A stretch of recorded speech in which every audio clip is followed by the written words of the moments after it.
Hello दोस्तों, आज हम कंपेयर कर रहे हैं होंडा की हॉर्नेट 125 को बजाज की पल्सर 180F के साथ। हालांकि दोनों बाइकों का कोई कंपैरिजन नहीं बनता क्योंकि पल्सर हायर सीसी की बाइक है कंपेयर टू होंडा हॉर्नेट। लेकिन आज हम इन दोनों को कंपेयर इसलिए कर रहे हैं क्योंकि जो पल्सर के अंदर जो इंजन दिया गया ना वो एक 2 स्ट्रोक इंजन है, जबकि होंडा हॉर्नेट के अंदर जो इंजन है वो एक 4 स्ट्रोक इंजन है। हालांकि पावर फिगर वाइज दोनों में काफ़ी डिफरेंस है। वो एक 17 PS की पावर निकालती है, जबकि हॉर्नेट 11 PS की पावर निकालती है। उसका जो टॉर्क है वो है 14 न्यूटन मीटर के आसपास और इसका है 11 न्यूटन मीटर के आसपास। काफ़ी डिफरेंस है सीसी में भी, पावर में भी, टॉर्क में भी। लेकिन पावर फिगर में जितना फ़र्क है इतना फ़र्क दोनों के बॉडी वेट में भी है। उसका 150 किलो के आसपास वेट है, एग्जैक्ट नहीं बता रहा मैं, आसपास बता रहा हूँ। 150, 148 भी हो सकता है, 150 भी हो सकता है, तो 150 के आसपास है। जबकि इसका 120-22 किलो के आसपास वेट है। लगभग दोनों में 30 किलो के आसपास का फ़र्क आ जाता है। तो चलिए करके देखते हैं रेस को स्टार्ट, देखते हैं क्या रिजल्ट रहते हैं। मैं चला रहा हूँ हॉर्नेट और बाइक को दे रखी है पल्सर। तो अगर हम बात करते हैं तो पल्सर और हॉर्नेट दोनों के फ़िलहाल जो ओवरऑल वेट है विद राइडर कम से कम भी 25 और 10 35 लगभग 40 किलो वेट ज़्यादा है पल्सर के ऊपर ओवरऑल विद बाइक। तो देखते हैं क्या रिजल्ट रहते हैं, करते हैं रेस को स्टार्ट।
अब करते हैं सेकंड राउंड को स्टार्ट।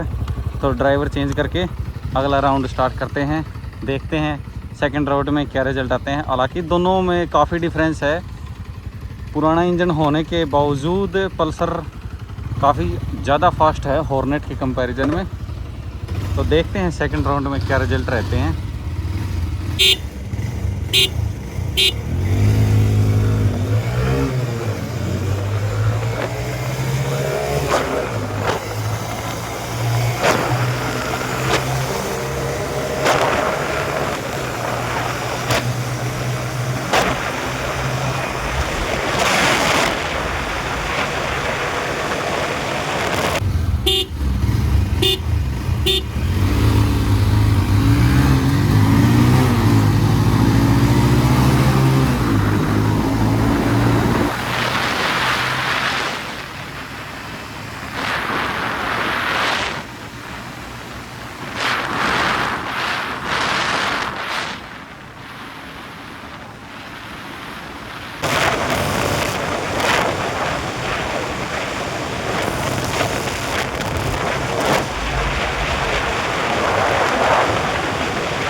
कोई कंपैरिजन नहीं है दोनों का। बहुत ज़्यादा तेज़ है पल्सर हॉर्नेट 125 के कंपैरिजन में। अब करके देखते हैं दोनों बाइकों का इन गियर एक्सीलरेशन टेस्ट और फिर करेंगे दोनों का ब्रेकिंग टेस्ट। पहले चेक करेंगे हम तीसरे गियर में 20-25 से लेकर 40-45 तक कौन सी बाइक आगे रहती है, फिर चौथे गियर में 30-35 से लेकर 50-55 तक कौन सी आगे रहती है, और फिर पाँचवें गियर में 40-45 की स्पीड से लेकर 60-70 तक कौन सी आगे रहती है। हम उस बाइक के मीटर के हिसाब से टेस्ट करेंगे, क्योंकि इसका मीटर थोड़ी सी प्रॉब्लम कर रहा है, बार बार बंद हो रहा है, क्योंकि पुराना मॉडल बाइक है, इतनी अच्छे से मेंटेन नहीं की हुई है। तीसरा गियर 20 की स्पीड है। और ना बजाइए 1 2 3 करके, ठीक है। एक ही बार बजाओ, चल ठीक है, ओके, एक बार बजा आपकी बार, मेरा ध्यान नहीं था।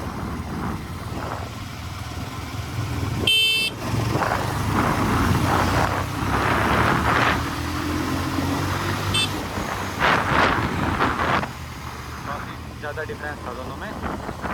अब चौथा गियर 20 की स्पीड कर ले।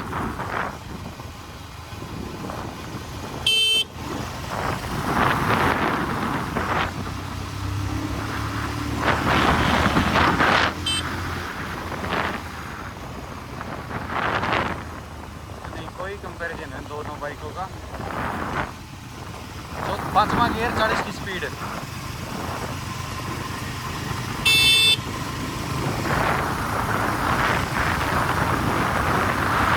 गियर में थोड़ी टक्कर दे रही है, 60 क्रॉस कर।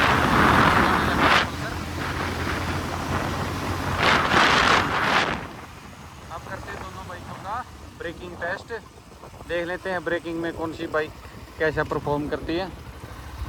हॉर्नेट लेकर बाइक गए हुए हैं, वो वहाँ से बाइक को लेके आएंगे 60 की स्पीड पे, और जैसे ही इस पॉइंट पर बाइक पहुँचेगी जहाँ से ग्रिल ख़त्म होकर डिवाइडर स्टार्ट होता है, यहाँ पे बाइक पहुँचेगी, वो ब्रेक लगाएंगे और फिर देखते हैं वो कितना डिस्टेंस लेकर रुकती है। और फिर सेम टेस्ट हम पल्सर के साथ करेंगे। फर्स्ट अटैम्प्ट में हम हॉर्नेट को पहले लेके आ रहे हैं।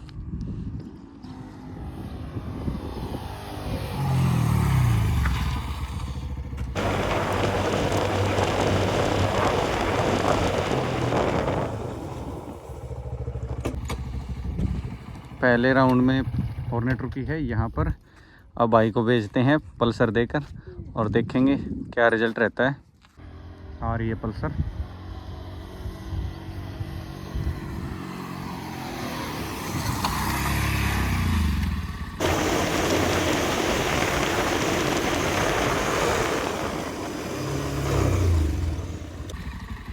पल्सर ने हॉर्नेट के कंपैरिजन में फ़र्स्ट राउंड में थोड़ा सा ज़्यादा डिस्टेंस लिया है रुकने में।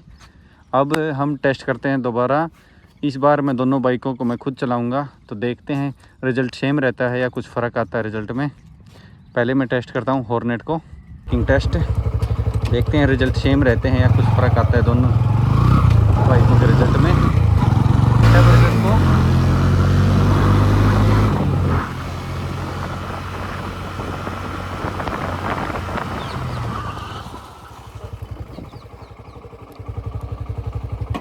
अब की बार हॉर्नेट पहले से थोड़ा सा पहले रुकी है, पहले यहाँ तक रुकी थी, अब की बार यहाँ पर रुक गई है। और अब टेस्ट करते हैं पल्सर का, पल्सर कितना डिस्टेंस लेती है, सेम डिस्टेंस पे रुकती है, ज़्यादा लेती है, पहले रुक जाएगी, चेक कर लेते हैं।